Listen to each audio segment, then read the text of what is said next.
This is the first debate that I'm watching, and I'll remind you I'm a Canadian with a sparse interest, so I'll be quickly commenting in point form as I do. It was a 2-hour debate, and it took me a little more than 3 hours to get through it. I keep in mind that I made eggs during that period, so it's 2 hours. It took me a little more than 3 to get through, so I didn't spend too much, and I spent probably well more than a half an hour out of the room making stuff to eat. So, I spent a half an hour typing this up, something like that, right? Okay, so the reality is that the Flint water crisis is an entirely local issue. There's a half dozen levels of government between the ground and the White House, municipal, state, 2 houses of Congress, various agencies around the executive, etc. So this is all demagoguery all around. It's arguably even a giant distraction from meaningful issues at the proper level of government that is being run for. But I guess they have 2 hours. Hopefully it's not the entire focus. I'll post a new comment for each question. Opening statement. Sanders' opening statement was really nothing much. But Hillary responded with, "Amen to that." The first thing that she does is remind the audience that she's a Christian, and thereby sneakily points out that her opponent is not. It's a slimy tactic. It always makes me very uncomfortable when elected officials cite religion in any haphazard way. I thought this was supposed to be the Liberal Party. How can she get away with that without a voter revolt? She's standing on stage in a debate and she says amen. But see, this might be a Canada-America thing. You'd never see that up here. Not even the conservatives would be able to get away with something like that. The reverse is probably true in the United States. It's probably a necessary tactic. And I again need to point out that Sanders' ethnicity, if not his religious adherence, is an important, if understated, aspect of this race. So Clinton immediately set the tone poorly for me. Sanders 1, Clinton 0. On to question 1. Somebody asks her what can be done to restore trust in government. She basically points out that it's not a presidential issue, and she's right about that, and then panders to her a little. But she literally points out that she feels her pain. Doesn't even stop for it to sink in, just casually states it like it's nothing. Remarkable. Then she says she supports Obama because the questioner and much of the audience is black. Sanders also points out that it's a local issue, but argues that the federal government should be able to come in and intervene. Interesting. Not an advocate of states' rights, this Bernie guy, is he? Their answers were similar, although Sanders draws attention to his infrastructure plan and Clinton was a bit more vague. So Clinton did not answer this poorly, but Sanders came off better on this by referring more to something concrete. Sanders 2, Clinton 0. Question 2. The question was to promise to remove all lead from pipes. Sanders said he'll promise to test to see what's safe, and then, do the reaction from there. Clinton said she'll promise to move towards removing lead from absolutely everything. Pipes, paint, soil, all of it. Sanders' response was probably more realistic, and it's likely designed with a certain level of fiscal conservatism in mind. It's meant to seem moderate, but you have to have a certain faith in science to accept it as valid. Clinton's response was probably a lie. Removing all lead from the United States is pretty lofty, don't you think? But it was also the right answer if the person you're asking is concerned about public safety and has a high school education. While the responses are functionally interchangeable, I would suspect that Clinton won that question with the intended audience by focusing more on safety and less on finance. It's hard to see what fiscal conservative is going to be relieved by Sanders' decision not to splurge on water safety in the face of free tuition. But maybe that person is out there. You never know. Clinton got that one. So Sanders 2, Clinton 1. Should people go to jail for the Flint water crisis? That was question number 3. They basically answered the same way, and I'm not awarding either of them any points. So it's still Sanders 2, Clinton 1. Question number 4. Is the focus on Flint just opportunism? Well, they both draw attention to their histories, but Clinton's response comes off as phony, and Sanders' response comes off as legit. Clinton actually even seems to suggest that she focused on Flint because it was a good opportunity to attack a sitting Republican governor. I'm not joking. Go back and watch it. It's not stated clearly, but it's pretty obvious. So that's Sanders 3 and Clinton 1. Question 5. What are you going to do to prevent offshoring? Well, Clinton talks about carrots and sticks. She wants to set up exit fees. Sanders responds by pointing out that Clinton supported the agreements that caused the offshoring. He's going to force investment.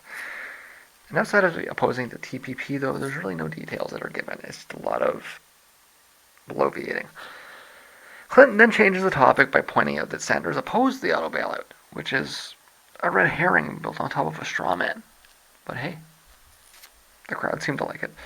One of the things I actually disagree with Sanders on, it's unrealistic to think I'd agree with him on everything, right? I'm going to have some disagreements, is the necessity of the bailouts. Sanders surely knows that the bailouts are not bailouts, but loans. And he surely knows that the creation of a lender of last resort was a part of the New Deal. What happens if you let the banks fail? Well, everybody that has money in the bank loses all their money. So let's say you're a retired person, you have $10,000 in the bank, and you're just taking a little bit out every month. If the bank that you have that $10,000 in collapses, then you don't have any money anymore. The bailout system is a system of bank insurance. It's a system of socialism. So it's kind of strange that you have this guy that calls himself a socialist, but he's opposed to this. It doesn't really make a lot of sense. Okay. So it's really broadly contradictory for him to attack the bailout system. And it makes little sense to think he'll carry through with any of it. It's just some populist rhetoric. Again, designed to appeal to the kind of fiscal conservative that may support someone like Ron Paul.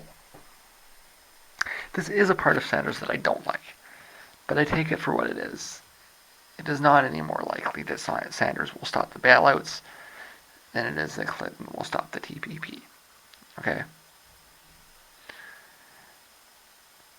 If Sanders' vote actually counted, he would have voted for the bailouts.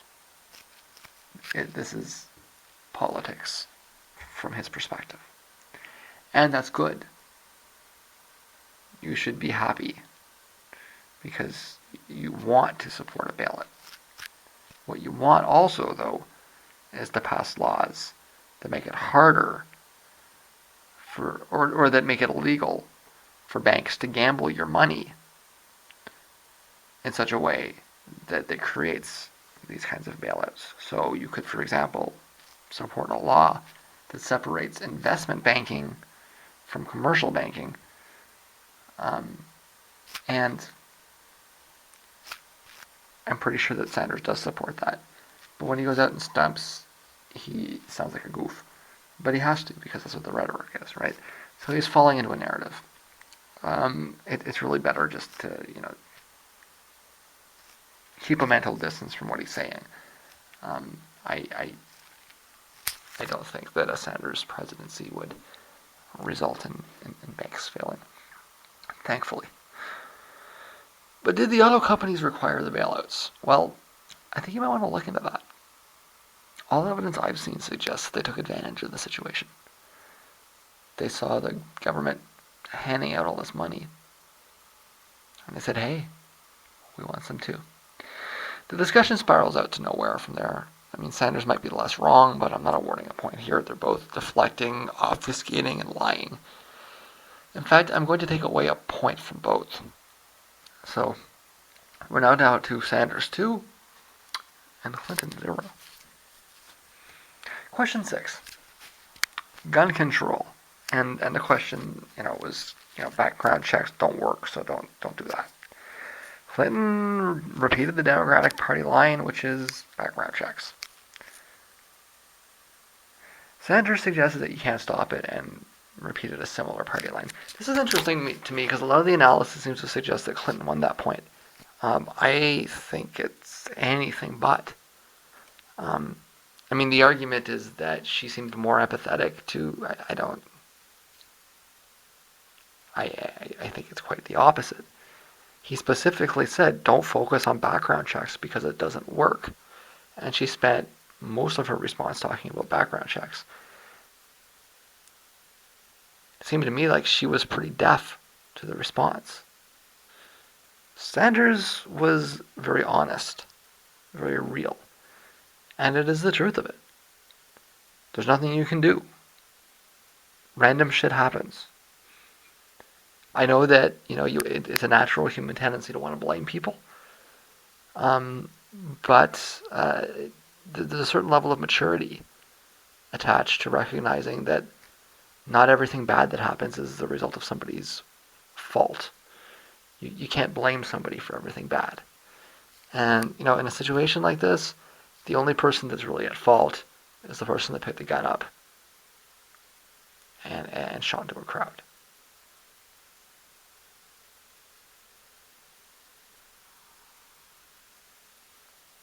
It's hard to get to that point.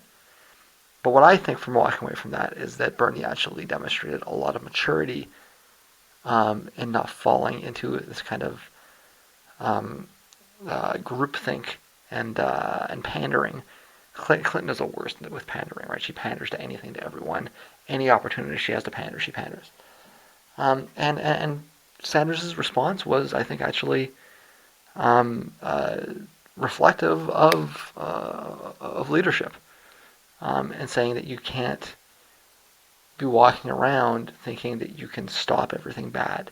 You have to acknowledge that we live in a chaotic universe, that bad shit is going to happen, and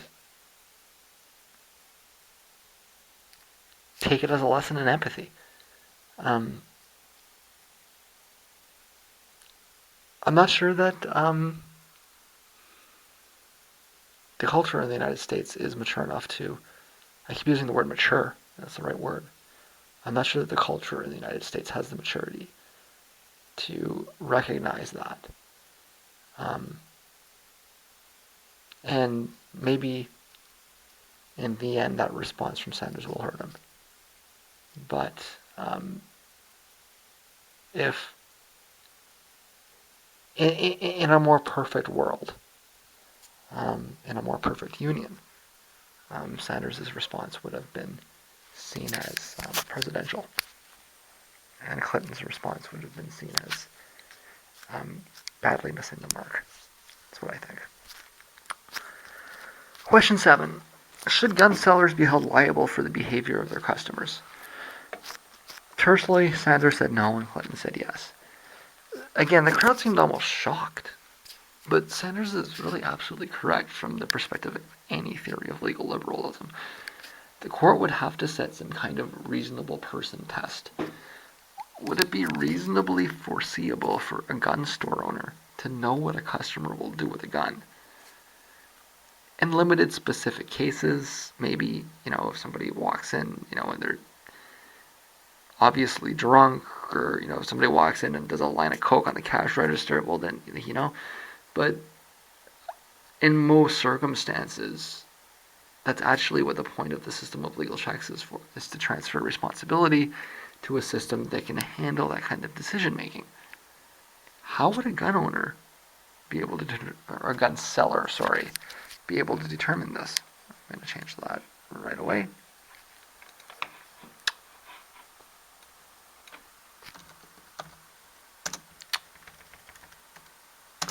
So how would a gun seller be able to determine whether it's reasonable to sell his gun to you or not? Again, in some specific limited circumstances, maybe, but not general. Listen, I'm a Canadian. I'd be happy if they banned the sale of guns altogether. I don't care much for the American Constitution. I'm not taking Sanders' side out of any love for guns. I hate guns. But the reality is simply that he's legally correct.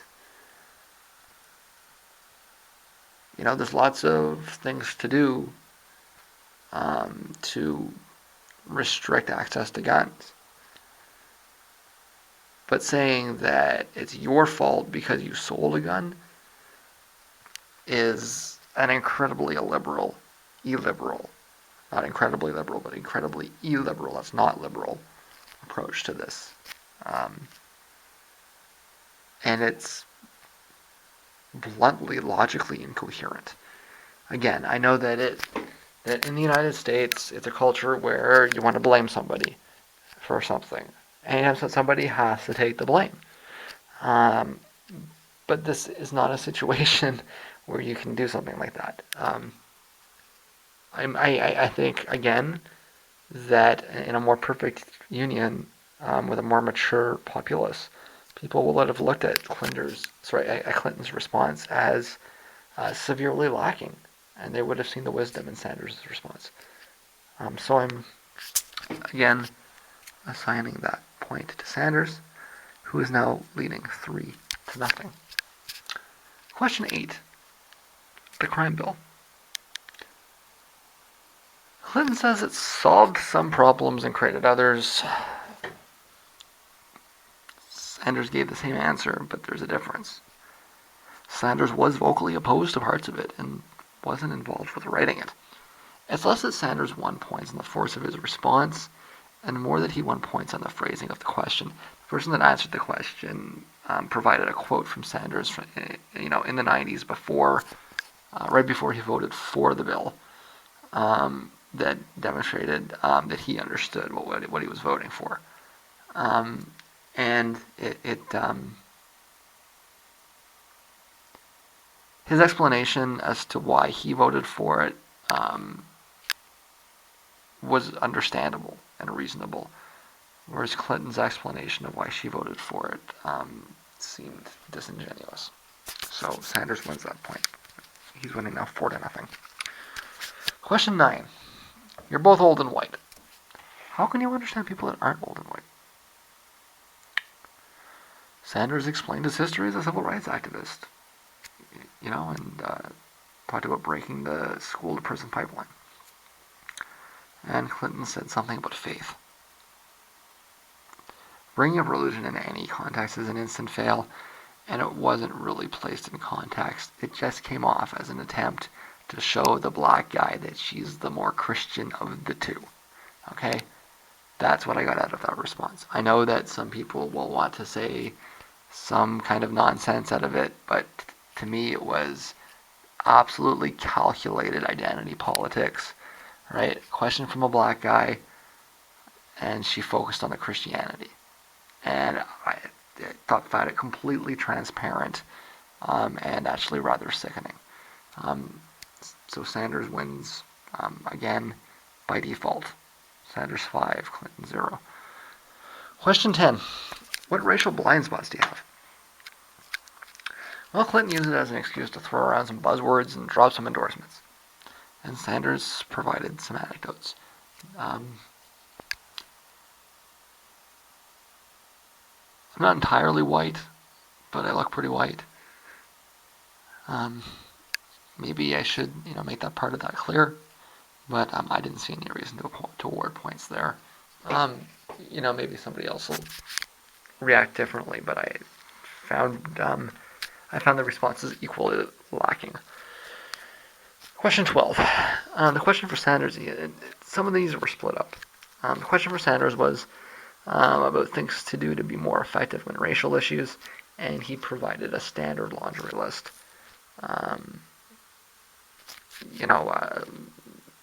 Demilitarize the police force. Again, with the more money for education, all that kind of stuff, right? Question for Clinton was about her super predator line. Clinton claims it was taken out of context, which is bullshit. This exchange went on for a little while longer, and Clinton just kind of dug herself deeper in. I have to give the point to Sanders. So Sanders 6, Clinton 0. Question 13 was about schools. Sanders says you need to change priorities. Clinton was far more specific. She talked about specific things to do with specific funding targets. I think that if you actually work at the policies, they'll be pretty much identical. But Clinton won the response. Her response was far better.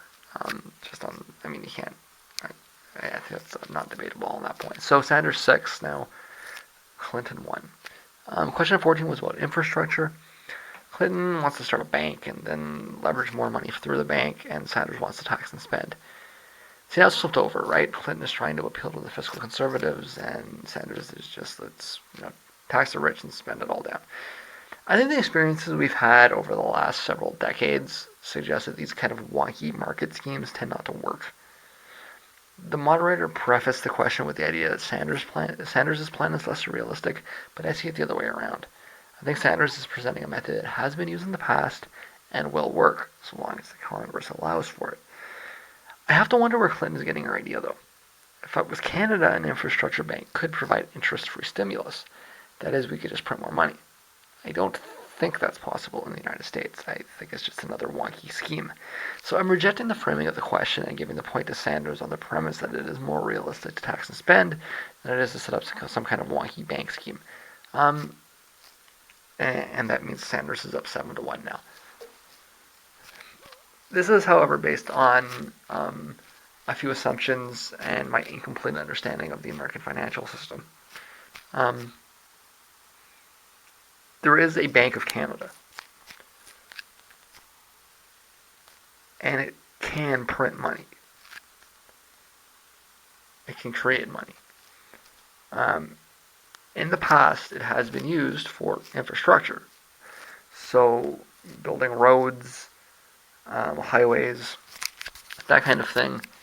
The Infrastructure Development Bank in Canada was a subsidiary of the Bank of Canada, and we printed the money, free of interest, which means we didn't have to pay any interest down on it. It was a smart way to do it. It was a long time ago, and in fact, this is the source of the myths about Canada printing interest-free money before the 70s. It was always a small percentage, and it was always designed specifically for infrastructure, but we did, and we still do. It's just a lot less. If what Clinton is talking about is something like that, well, obviously it makes more sense to print money than it does to go into debt. If you need to spend $1 trillion on infrastructure, there's 3 ways to do it, right? You could raise it all through taxes, you could go into debt, you could borrow it, or you could just create the money, interest-free. Again, I don't think the United States can legally create interest-free money the way that you can in Canada. And I think that the reason is because it has to do with who actually owns the bank, the central bank. Canada's central bank is not really independent. We have a tradition of independence, but it's largely nonsense. The Federal Reserve is entirely independent. The Treasury is connected more to the government, so I don't think they can actually do that, right? But if that's what she's saying, then it is a better idea. So this is a little bit wacky. If she's talking about a private infrastructure bank, then that's just another wonky market scheme. All right, and I'm sick of wonky market schemes. They don't work. But if this is some kind of federal subsidiary, and she's talking about printing interest-free money, well, then that's a good idea. And it's certainly a better idea than going into debt. So she should get the point on that from there. But the basic, it really shouldn't matter. If you're a voter in the United States, you really should be less concerned about who's going to pay for the infrastructure and more concerned about getting it out there. You need to build things, and it will create jobs, and it will be good for your economy. So I think that Sanders' plan is a little bit bigger, but it's a little bit bigger to start off, right? Clinton is saying that you're going to put a certain amount down into the bank, and it'll create more by leveraging it and these kinds of things. But like I say, I'm not convinced that's going to work. It just sounds like wonky market nonsense, right? It's more foolish market theory that doesn't work. All right. next she'll be telling us it'll trickle down, right? Um, so I mean, I'm giving Sanders the point, but I'm acknowledging that my understanding of Clinton's proposal is somewhat incomplete. Question 15. Do you support fracking? Clinton claims to oppose fracking this week. Sanders says no, and he did it credibly. This is one of the more interesting exchanges of the debate. Somebody asked Sanders, are all these Democratic governors that support fracking, are they wrong? And Sanders just says yes. And I think that his terseness and the fact that he's clearly not tied to the party is a benefit. And Sanders gets the point for that, for being independent of, some kind of central authority. And because he was more credible on the answer, right? But I mean, it was just the fact that he was flippant about putting it down. There's no complicated clauses or anything. It's just like, no, I'm not in support of this. Yes, they're wrong if they are. No room for ambiguity there. Okay, question 16. The question for Sanders: is God relevant? And this was asked matter-of-factly. That'll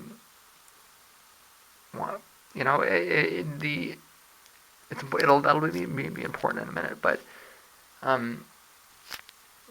the questioner was curious and honestly curious. And Bernie twisted it around to a question about morals. I think he handled that well. It's a hard question for somebody that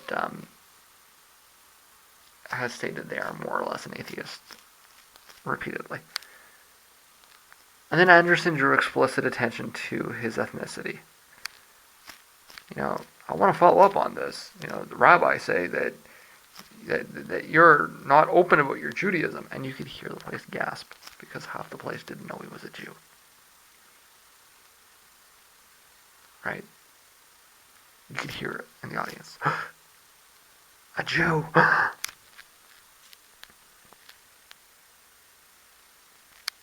And it was Anderson it was the moderator that did that. It was not the audience. It wasn't Clinton.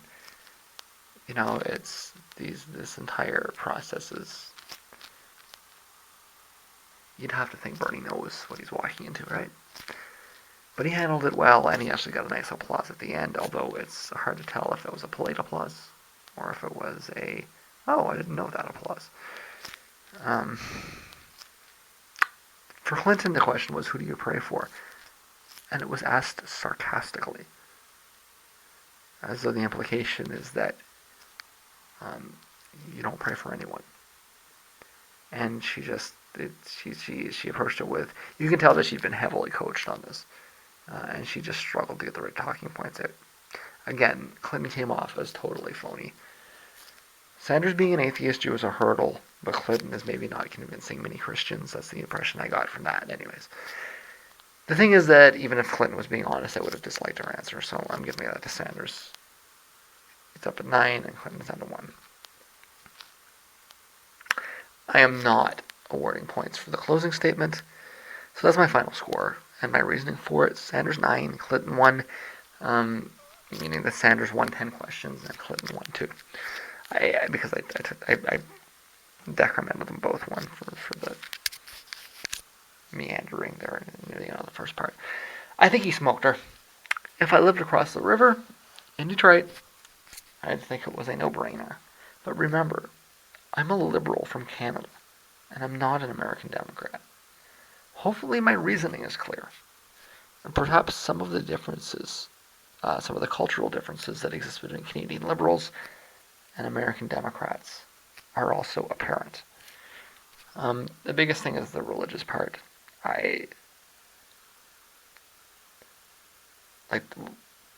The way that Clinton answered those religious questions would be completely off limits here. If she would have even been allowed to answer them. Like that's the kind of thing where a moderator would have stepped in and said, "This is out of bounds. This has no place um, in the public discourse." You know, um, going up on stage and saying "Amen." That's just it wouldn't happen. No one, everybody would be shocked if that were to happen. Um, and you're the country with a constitutional separation of church and state. We don't have that up here. It's just kind of assumed. Um, anyways, that's my take on that. The biggest glaring issue was the religious part, but Canadian Liberals are more in the next tradition of libertarianism, whereas American Democrats are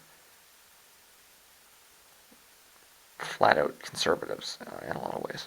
Um, we'll see how that works out for Bernie on the 8th, which is tomorrow. I'd have to think that anyone who watched it would walk away thinking that Bernie performed well.